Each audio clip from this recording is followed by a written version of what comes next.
You can't help me fix this annoying affliction either. Precisely. It's already too deeply intertwined with your fate. Imagine your destiny is a tree. This affliction is like a new shoot growing from its branches. It's been helping you absorb sunlight and dew this whole time. It, long ago, began to shape your fate. If you cut it off now, the wound left behind might fester, infecting the entire tree. You make it sound like it's a good thing. It's clearly getting in my way, keeping me from mixing the drinks I need.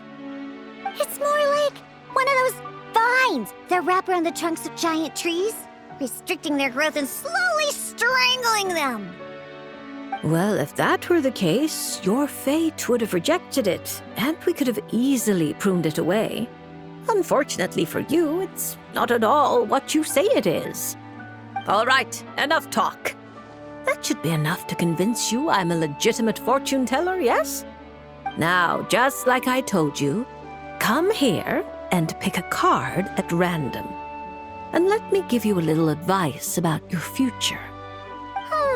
So I just pick one at random, Okay. How about this one? No, wait! This one!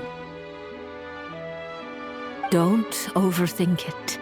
No matter how you choose, you can only ever draw the card that's destined for you. Oh, this fortune teller's laugh is so creepy! She's just like an old witch from a fairy tale. But since she's so good at it, her advice could prove really helpful. I have to choose my card carefully.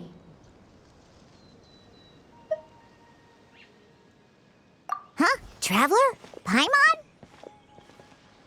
True to form. Here you are at just the right moment. Well said. Compared to an intangible thing like fate, commissions have a far more intuitive effect on shaping our words and deeds. Now, seeing as you're here, perhaps you could have a word with this little one. She doesn't seem very trusting of an old witch like me. Well, it's not so easy to trust a weird-looking fortune teller who's set up stall in the middle of nowhere. Oh, the traveler seems to know this fortune teller pretty well. Great. I can finally ask someone I trust. Traveler? Paimon? Come over here for a sec. I need to talk to you in private.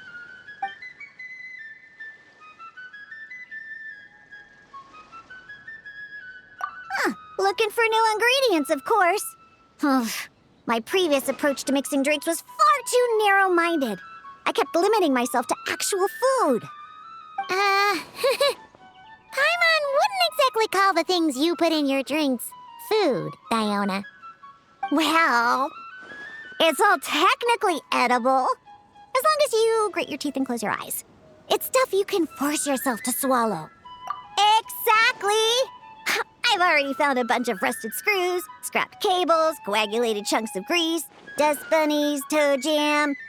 And it's all thanks to that guy from the Fontaine Research Institute who makes Fanta. He's been a real help.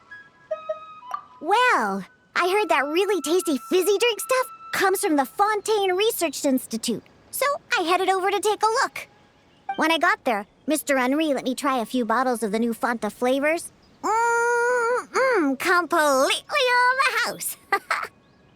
Mr. Henri doesn't smell of alcohol at all. Nope. He just smells like Fanta. Sweet and tangy. When stiff, and you can tell he's a reliable sort of grown-up.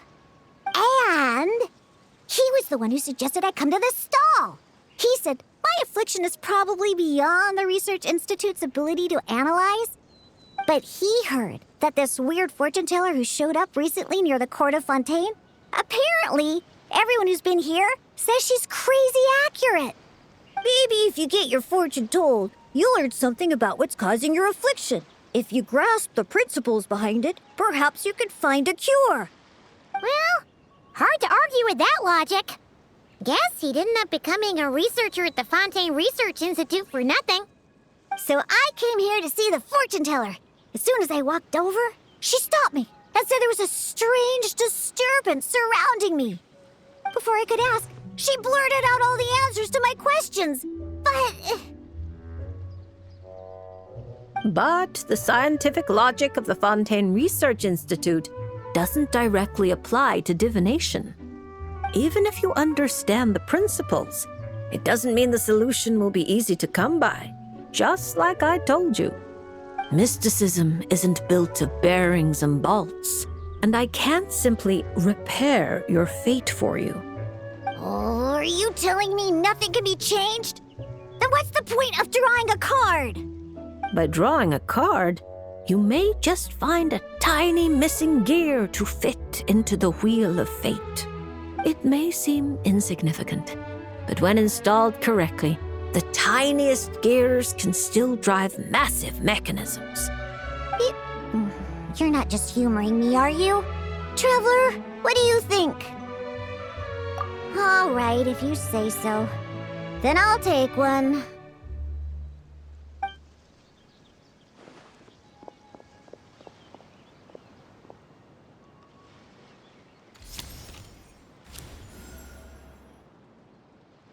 All right, here we go.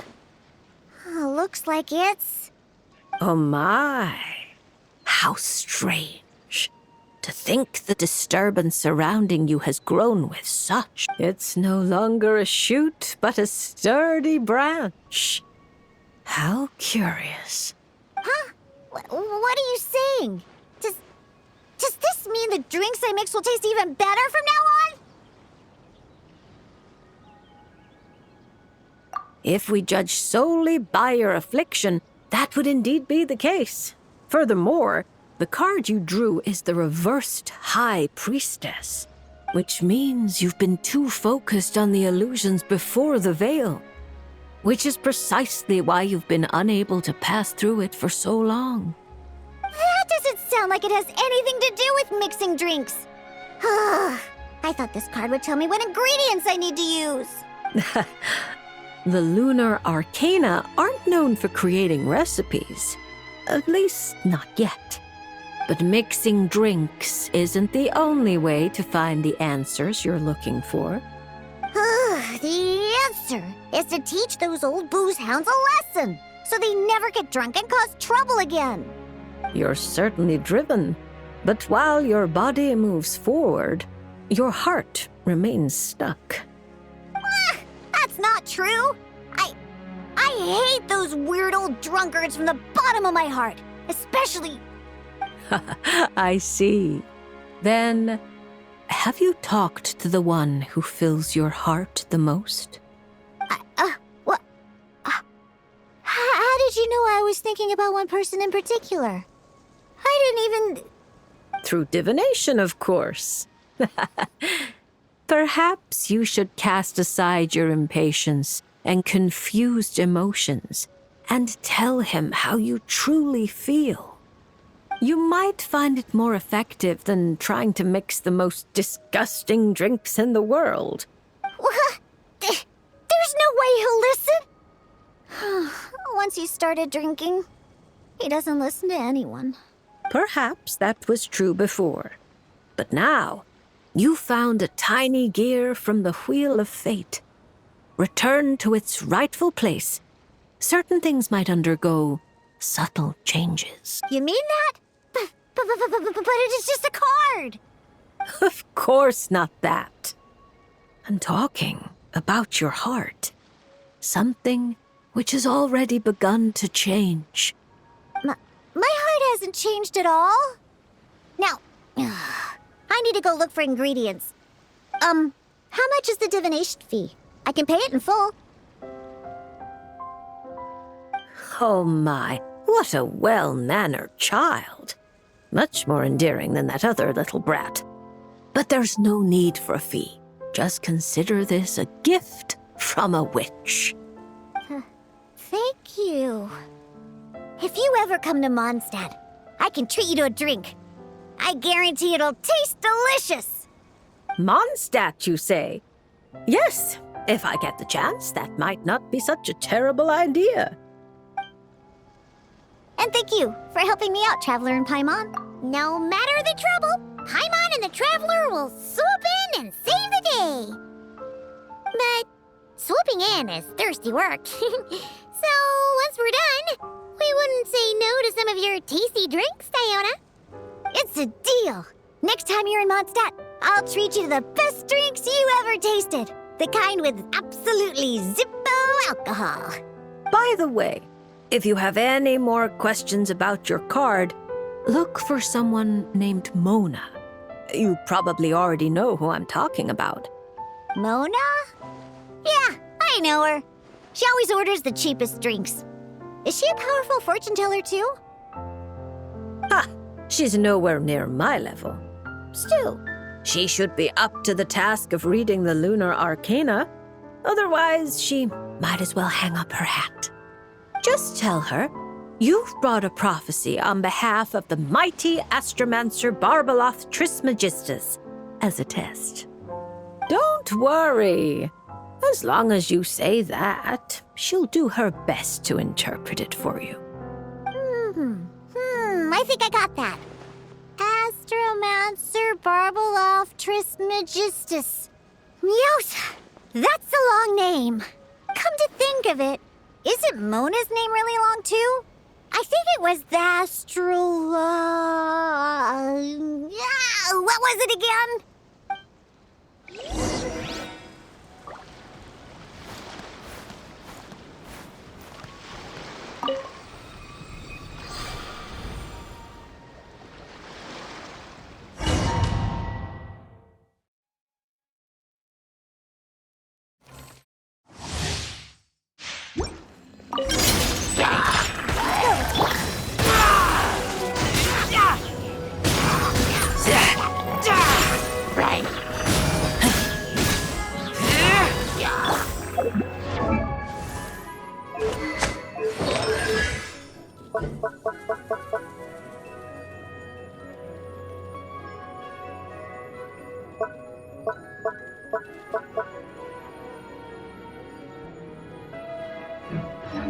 I'm a rock. Can't handle your drink.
Do